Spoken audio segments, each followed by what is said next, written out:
छो त चैन जा त असां नौकर आहियूं न। जेको चैन जो दुश्मन आहे उन खां त अलाह सभु कुझु खसे छॾियो आहे।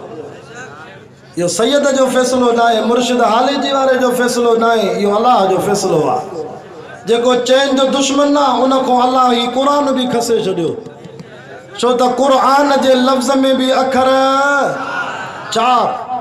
जेको चैन जो दुश्मन आहे उन खां अलाह इहा टेबल बि खसे छॾी। टेबल में भी अखर तव्हां न ॻाल्हाईंदो त मां कीअं ॻाल्हाईंदुसि। मां तव्हांजे करे सफ़र कयो आहे, 4-5 घंटनि जो जुमो सिबी जदीद में पढ़ायो आहे, उतो सफ़र करे पहुतो आहे, तव्हीं त मूंसां ॻाल्हाईंदा हलो न बाबा। जेको चैन जो दुश्मन आहे उन खां अलाह कुर्सी बि खसे छॾी। छो त कुर्सीअ में बि अखर। जेको चैन जो दुश्मन आहे उन खां अलाह क़ुरान त खसियो पर मस्जिद बि खसे छॾी। छो त मस्जिद में भी अखर। उनखे मेखानो नसीब थींदो, मस्जिद नसीब न थींदी। जेको चैन जो दुश्मन आहे उन खां अलाह मस्जिद त खसी पर मस्जिद जो मुसल्लो भी खसे छॾियो।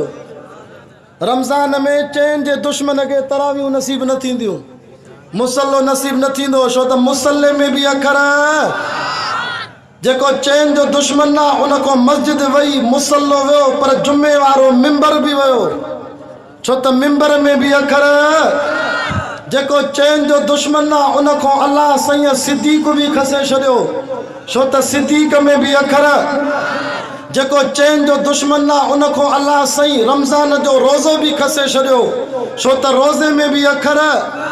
जेको चैन जो दुश्मन आहे उन खां अलाह जिहाद भी खसे छॾियो।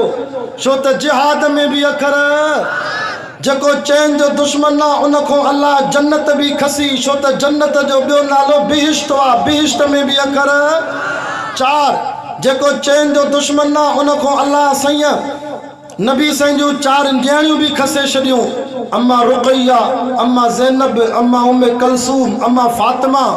जेको चैन जो दुश्मन आहे उन खां 4 वॾा किताब भी खसिजी विया, तौरेत, ज़बूर, इंजील, क़ुरान। जेको चैन जो दुश्मन आहे उन खां 4 मुहम्मदी दीन जा मसलक भी खसिजी विया, हनफी, मालकी, शाफी, हम्बली। जेको चैन जो दुश्मन आहे उन खां सभु मुर्शिद भी खसे छॾियईं। छो त मुर्शिदनि जा सिलसिला भी 4, कादरी, चिश्ती, नक्शबंदी, सहरवर्दी। जेको चैन जो दुश्मन आहे उन खां अलाह 4 वॾा मलाइक भी खसे छॾिया, जिब्रील, मीकाईल, इसराफील, इज़राइल। जेको चैन जो दुश्मन आहे उन खां सिजल थिए खां पोइ जेको कादरी ज़िक्र कंदा आहियूं इहो ज़िक्र भी खसिजी वियो। छो त ज़िक्र जूं तस्बीहूं भी ला इलाहा इल्लल्लाह, ला इलाहा इल्लल्लाह, ला इलाहा इल्लल्लाह, ला इलाहा इल्लल्लाह, इल्लल्लाह, इल्लल्लाह, इल्लल्लाह, इल्लल्लाह, अल्लाह, अल्लाह, अल्लाह, हू। ज़िक्र जूं तस्बीहूं भी 4। जेको चैन जो दुश्मन आहे उन खां नमाज़ वई, क़ुरान वियो, ज़िक्र वियो, तस्बीहूं वियूं, मुर्शिद विया, बुज़ुर्ग विया, सभु खसिजी विया, मुसल्लो वियो। अड़े जेको चैन सां दुश्मनी कंदो उन जे सीने में अलाह क़ुरान भी न ॾींदो।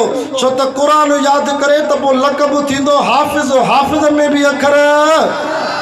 जेको चैन जो दुश्मन आहे उहो मौलवी भी न थींदो। छो त मौलवी थिए त पोइ लक़ब थींदो आलिम। आलिम में भी अखर 4। मां त चवंदो आहियां चैन जा दुश्मन हर शइ खसिजी वई, तोखे ख़ुदा किथे रहण जी जाइ भी न ॾींदो दुनिया में। छो त सॼी दुनिया में तरफ़ भी त 4 आहिनि न। ओभर ॻाल्हायो, ओलह, उत्तर, ॾखण, चंडा तूं का 5 कुंड वसाए पर 5 भी न मिलंदसि, आहे ई कोन। मां शदाद कोट में या तकीर कई, हिकिड़ो जज़्बाती हो कुराड़ो अशी दाढ़ी सां उथी बीठो, मूंखे चए सैयद हिकिड़ो जुमिलो ॿियो बि रहल आहे। कहिड़ो? चए हीअं बि चओ ओ चैन जा दुश्मन तूं राति जो खट ते बि न सुम्हंदो कर, छो त खट में बि पवा 4 आहिनि।